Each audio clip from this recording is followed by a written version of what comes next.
Just finished the exhaust. Here's the old exhaust.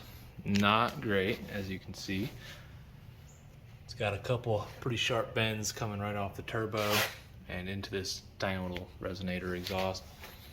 Here's a new one, 2.5 inch versus the old 2-inch. It's got the 180, and then it goes into 245s, and it's tucked up along the back of the engine, and then goes into this big Flowmaster pipe. And another hanger up there. It's got 2 hangers, one there and one on the other side, so it should keep it pretty snug. And all I want to do now is have a little downspout, but that is about as high as you can go with these mufflers. Went through and welded all the joints, finish welded them. They're not beautiful, but they will definitely not break on me. As you can see, a little bit smoother of an exhaust system, and it's much longer. So hopefully this will help with getting the heat down, less back pressure, so it's able to just push the exhaust out a little bit easier, and then maybe it'll sound a little bit quieter when you're going down the road, a little bit less droney. Here I am finishing up the exhaust. Got the titanium wrap around the whole thing, even the tip, because it's kind of like rubbing against this fiberglass. But when I was pulling the exhaust off, I noticed my belt for my water pump was a little loose. And as you can see, here's my last modification. I put a piece of aluminum in here that extends the range of the adjuster, but it is it's wiggling, and it looks like it cracked along this weld. So I gotta take this off now and get this whole bracket off and reassess my weld job here. I might have to put a little gusset in to give it some additional strength. So glad I found that now and not 1,000 miles down the road.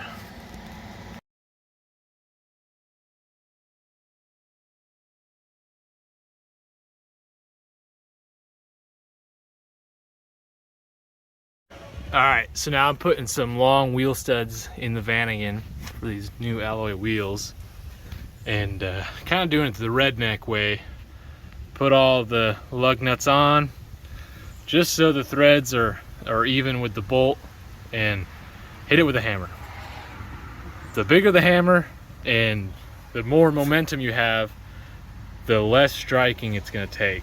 So with this big sledge, a clean controlled hit, it'll drive out in one hit.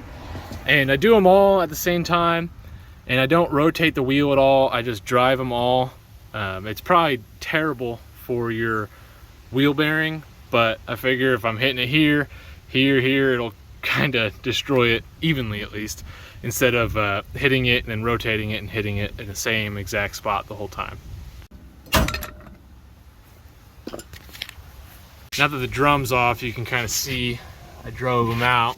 So I leave the drum on, so when I'm hitting it with the sledge, if I miss, I don't obliterate one of my brake shoes. But they're usually driven out pretty good.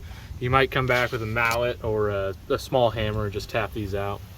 In my opinion, you never reuse studs, so there's no point in really protecting the threads. The only reason why I put the nut on in the first place is so I don't wallow it out or mushroom it out too much and it won't fit through the hole, because it is a pretty snug fit and you don't want to be smashing on it, wallowing that out, and then be stuck with them in the hub.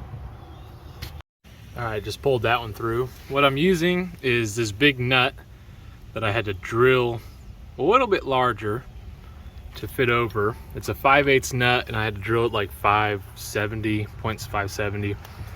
But it's got a little big chamfer I turned on my lathe, so I kind of cheated. And then a little chamfer on the inside to mate up with the lug nut. The way I do it is I put it on there, put the lug nut on, and use one lug nut per stud. And then I put my used ones over there. The reason why I don't use one is because they kind of put a lot of torque on the lug nut, and if you use it too many times, it'll screw up the lug nut and it'll start eating into your threads. So one lug nut per stud.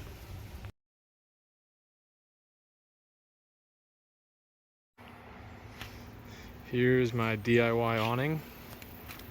I made these brackets up and they just sit down in the drip rail and then bolt to the bottom. Nice thing with these modular little clamps is that I can take these off and move it anywhere on the van, either side. And that also allows me to use any size tarp that you can find, as long as it's got the loops. The second part of this awning are the poles. They were about 15 bucks. They break down every 16 inches or so. And that holds it up. Here's the windy setup.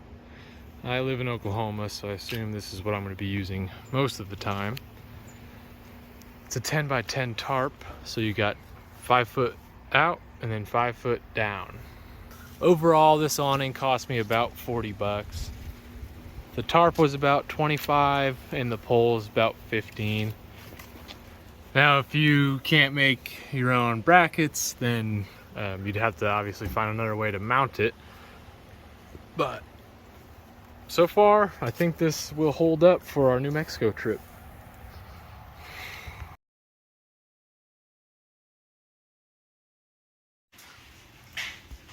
All right, now the frame is all done. I ended up adding these 45-degree brackets to give it some rigidity, because at first I just put this one and the welds started cracking.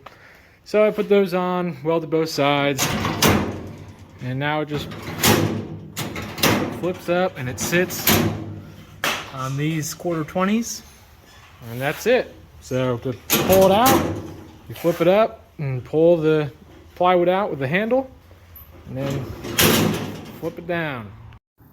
Here is the finished product. Ended up adding one brace there and then one up front that's attached to the wood. So you just come around here. Kind of hard one-handed. You got access to the trailer, and I'm gonna figure out a little leg here. And you'd also have this big table to work on or whatever. And it just slides right back in. All right, we got about 45 minutes until we have to go pick Phil and Mandy up. And I had to weld on a lock so we could lock up the trailer while we're gone. So I gotta go pack.